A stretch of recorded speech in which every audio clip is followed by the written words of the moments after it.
When I set out to explore how the early years of the first wave of the Great Migration transformed Chicago, I initially assumed I'd be telling an optimistic story, one about African Americans who took control of their own destiny by fleeing the South for better opportunities in the North.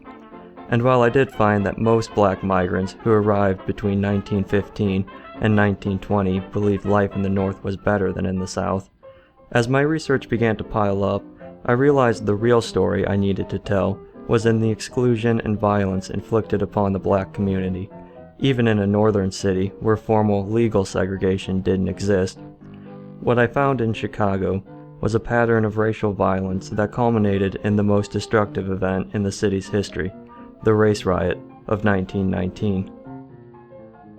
For me, understanding the experience of Chicago's black community began with exploring the racial divisions of the city. Chicago's residential neighborhoods during this era practiced a form of unofficial segregation, with African Americans confined to an overcrowded part of the South Side known as the Black Belt.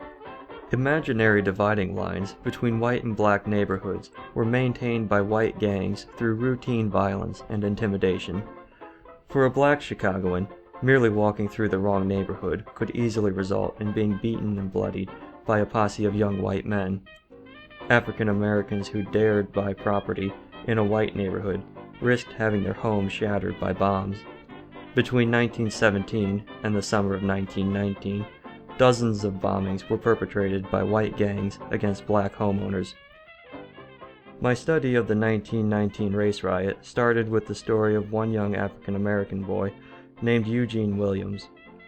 Eugene and several of his friends took a makeshift raft down to the shores of Lake Michigan in order to escape the unusually warm summer heat on the afternoon of July 27th.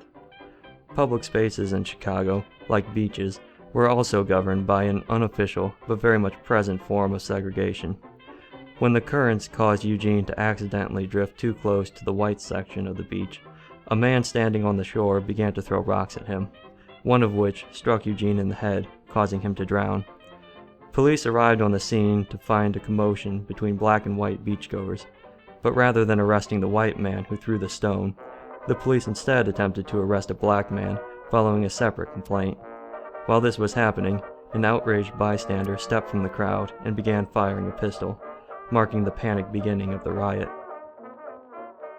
Even though no one could have predicted the beginning of this riot, my sources have led me to believe that the riot was far from an accident. I found that as soon as news of what had happened at the beach began to spread around the city, white gangs immediately saw the news as an invitation to terrorize black neighborhoods.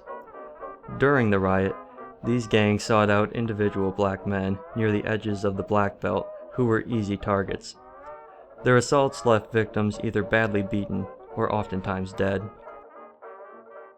In my mind, there is no doubt that these young white men were primarily responsible for instigating the days of bloodshed that followed the incident on the beach.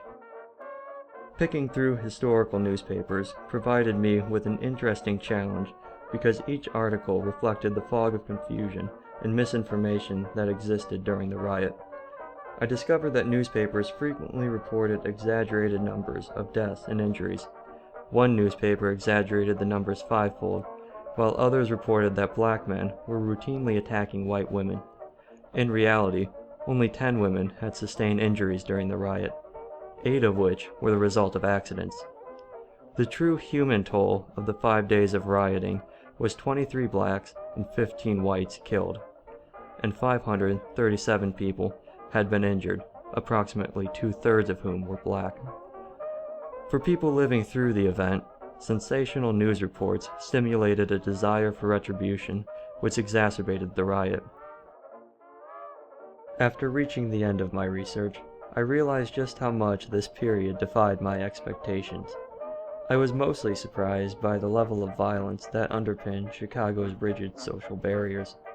Ultimately, I believe the city's racial divide, along with the indiscriminate violence perpetrated by street gangs, were critical in creating the conditions needed to bring about the horrific violence of the summer of 1919.